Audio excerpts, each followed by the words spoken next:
Hello, and today we are in Cambois, which is situated between the two rivers, the River Blyth just to the south and the River Wansbeck, which you can probably see just behind me. Visitors to the area often pronounce the village's name as Cambois, using the French style pronunciation. However, this is wrong. It is pronounced Cambois. The bois part is from the French language and means wooded, suggesting that the area may have been covered in trees at some time in its past. It is highly unlikely, though, its name was influenced by the French. The only French to successfully colonise Britain were the Normans, led of course by William the Conqueror in 1066. As I said in episode 1, the introduction to this series, William had no interest in this region whatsoever. So I think it's safe to assume that we can rule out any French connection. The whole word Cambois possibly comes from the Gaelic Cambois, meaning Bay Creek, referring to Sleekburn, the burn which joins the River Blyth at its estuary. The name could also have originated from the ancient Brittonic language Camas, meaning bend in the river bay. This seems a more likely origin as it describes the geography of the confluence where Sleekburn meets the River Blyth at its estuary. When we were in Yorkshire last year, we talked of a small river or stream being called a beck. Well, here in Northumberland, the same is called a burn. That word, of course, comes from the Scots, who frequented these parts throughout most of Northumberland's history during times of peace as well as war. Before the Industrial Revolution of the 18th century, Cambois, like most of the Northumberland villages, largely had an agricultural and handcraft economy. Goods would be brought by horse and cart to the jetty on the north banks of the River Blyth for export to London and Europe by small ships. Cambois was once part of Bedlington when Bedlington was a shire, and at this time it was governed by the Bishop of Durham. The bishop owned the land and presided over the Church of St. Peter at nearby West Sleekburn. Cambois had a salt industry just the same as we heard about at Blyth in the last episode, and as I've just said, the Bishop of Durham presided over it. The salt flats were situated where the small harbour is today on the south bank of the River Wansbeck. Seawater from the river estuary was the salt source, and when it was harvested it was taken by horse and cart to North Blyth for export. It was 1863 that the village and parish of Cambois was formed. The River Wansbeck forms the boundary to the north, as I've just said, and the River Blyth forming the boundary just to the south of here. Cambois is not exactly on a through route to anywhere, and had it not been so difficult to access back then, it would have certainly prospered as a fishing port or a seaside resort.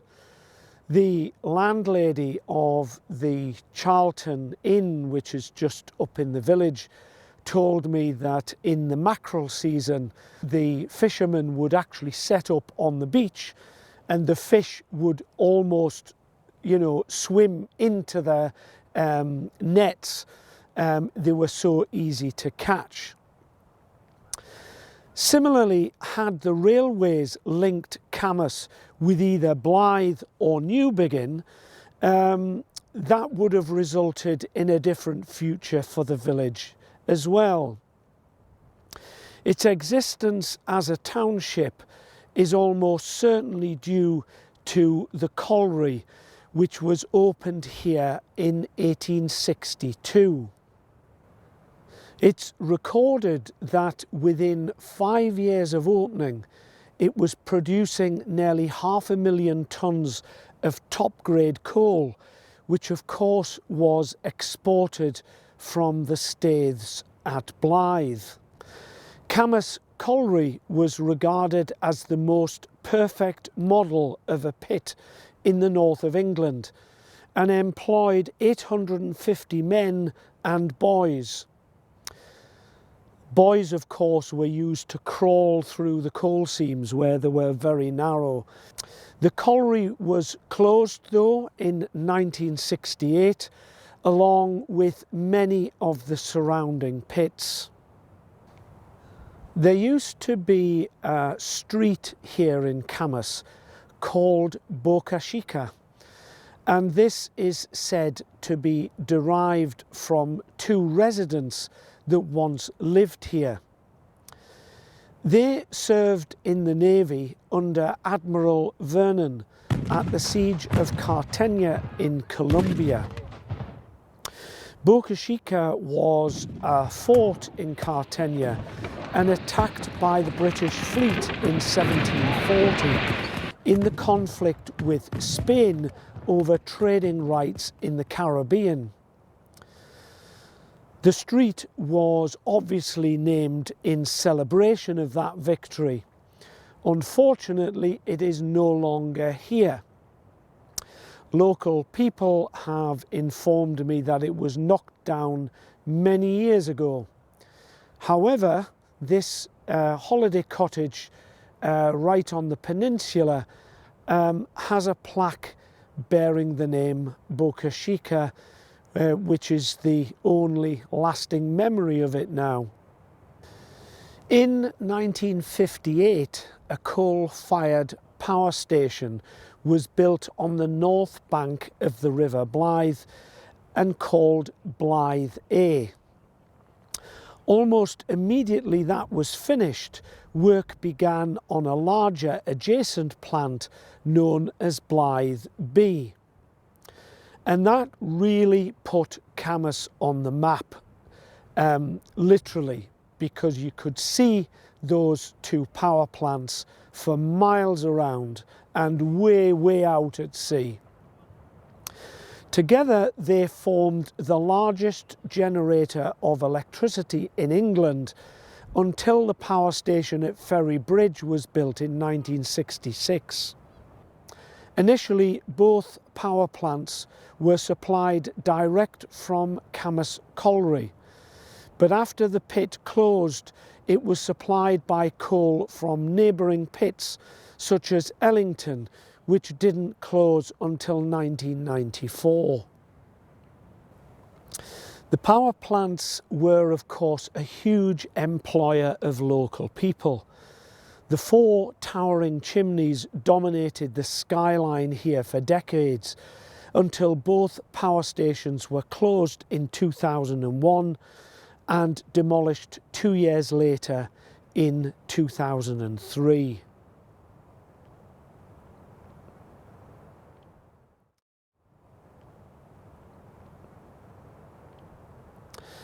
From 1974, Cambois was instrumental, along with North Blyth, in the import of raw alumina for the Alcan aluminium plant at nearby Linemouth. The Alcan plant closed in 2012 due to high energy costs, and the Ellington colliery that mainly supplied it was no longer in existence. Due to the need for clean sources of energy nowadays, the site where the power station once stood has been designated for the largest car battery manufacturing plant in Britain built on it.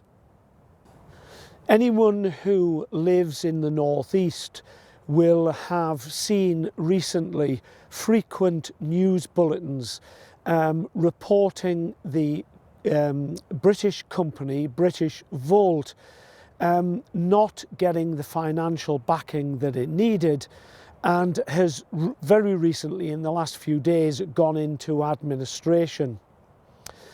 However, again, in the last few days, a second Australian company have put a bid in to develop the site. Once completed, it will bring thousands of jobs to the area and many more thousands of jobs in related industries. Europe has many automotive battery plants. We have only one that I'm aware of, and that's located in the south of England. If the British motor industry is to survive, and I'm talking about the huge Nissan plant near here in Sunderland, then we need more battery manufacturing plants here in Britain. Otherwise, the car industry will simply disappear from these shores. Also proposed for development here at Cambois is a large cable factory to supply the offshore wind farm industry, which will bring further employment to the area, and much needed it is. The beach here is stunning, even on a cold January day like today. And although it's not so bright and sunny today, you can see there behind me the expanse of sand. During its mining history, the area was quite dirty and unpleasant. But nowadays, the beach and the sea are spotlessly clean, an idyllic haven for those wanting to find a quiet corner to relax. There's not much in the way of seaside entertainment here. It's a place for beach picnics, being self-sufficient and being away from the crowds. As you've probably seen behind me while I've been filming this, Cambois is also extremely popular with dog walkers. The flat sand give you at least a mile to 2 miles before you get to the River Blyth, so ideal for walking as well as spending summer days on the beach here. Well, that's all to tell you about Cambois for now. I will let you enjoy some of the views here while I literally just pop over the other side of the River Wansbeck there to continue the journey north. So I'll see you over there in a few minutes.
Hello again, I'm back. This time on the north bank of the River Wansbeck at a place known as Sandy Bay. This corner of the Northumberland coast has been Sandy Bay Caravan Park for as long as I've been alive, and it is still a popular holiday destination today. Other than a holiday park, there is nothing else here. Nor does it have any significant history to speak of, but I wanted to include it in this series because it has a story to tell. The story is set in prehistory, 359 million years ago. The name Sandy Bay is a bit misleading, as there is not much in the way of sand here. What sand there is mostly deposited around the river estuary. It does have rather a lot of rocks though, and it's the rocks that hold the story here. The cliffs here consist of soft sandstone with layers of coal and shale in between, formed in the Carboniferous period of geological history 359 million years ago. The different layers reveal the changes in the climate of Britain millions of years ago. The truth is, climate change has taken place several times in the history of the planet, not just in today's world. The sandstone layers were formed when sand was deposited on the bed of a shallow, warm sea, when Britain was very tropical and part of a huge supercontinent called Pangaea. You can see from this animation how Pangaea split to give us the continents we recognise today. The seas, being shallow, often became slow-moving or silted up to become lakes. When this happens, sand grains, which are heavier, fall quickly to the bottom, forming a sandstone layer, and finer material like mud and silt settle more slowly on top of the sand, forming a shale layer. The lake or shallow sea would then begin to dry out and became marshy. Plants and then trees started to grow in this marshland and transform the area into a tropical forest. As the foliage died, it fell to the forest floor and rotted to form peat several feet thick. As the climate changed again, becoming wetter, the forests flooded and once again it became a shallow sea. The peat layer was overlain by more sand, and the pattern repeated itself over and over again over millions of years. As the weight of repeated layers of sand and silt built up on top of the peat, it was compressed, and when peat is compressed, it becomes coal. The sand became sandstone and the silt formed shale. All of these layers can be seen in this cliff, revealing this intriguing story here at Sandy Bay. Following this repeated sequence of layers being deposited on the sea floor, the climate then changed again, this time very dramatically. This dramatic event was the Ice Age. There have been 17 Ice Age events in the Earth's history, but the last one happened around 100,000 years ago and lasted for 75,000 years. The result was huge ice sheets, hundreds of feet thick, covering the area. Those ice sheets formed glaciers, which moved slowly from the Pennine Hills down to the sea, carving out the rocks beneath them. Those rocks and stones were carried in the ice and deposited here. When the climate eventually warmed again around 10,000 years ago, they melted, the glaciers melted, and they left huge deposits of what is called boulder clay behind. Of course, the natural world never stands still, and the next chapter is already being played out as we enter a new period of climate change. Only this time it seems to be a man-made cause. You can see that boulder clay layer here, and suspended in that clay are the rock chippings and rock pieces that came from the Pennine Hills.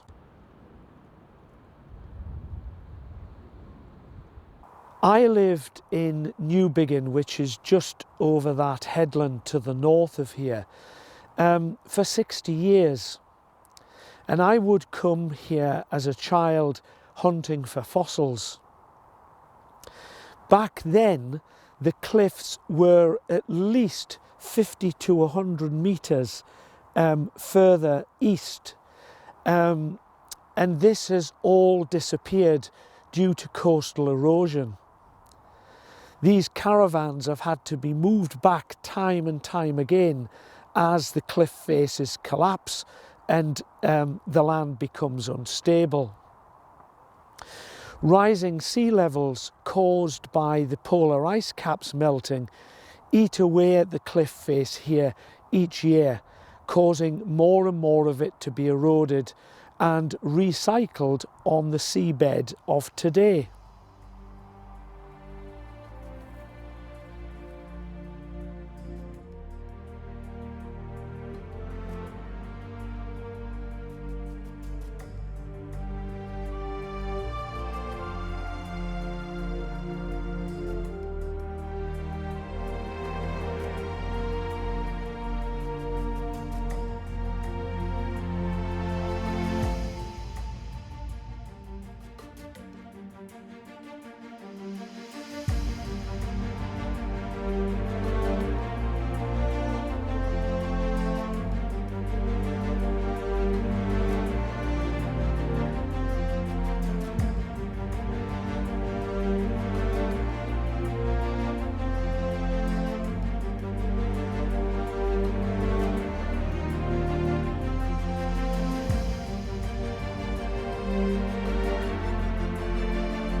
Well, that's it for this chapter.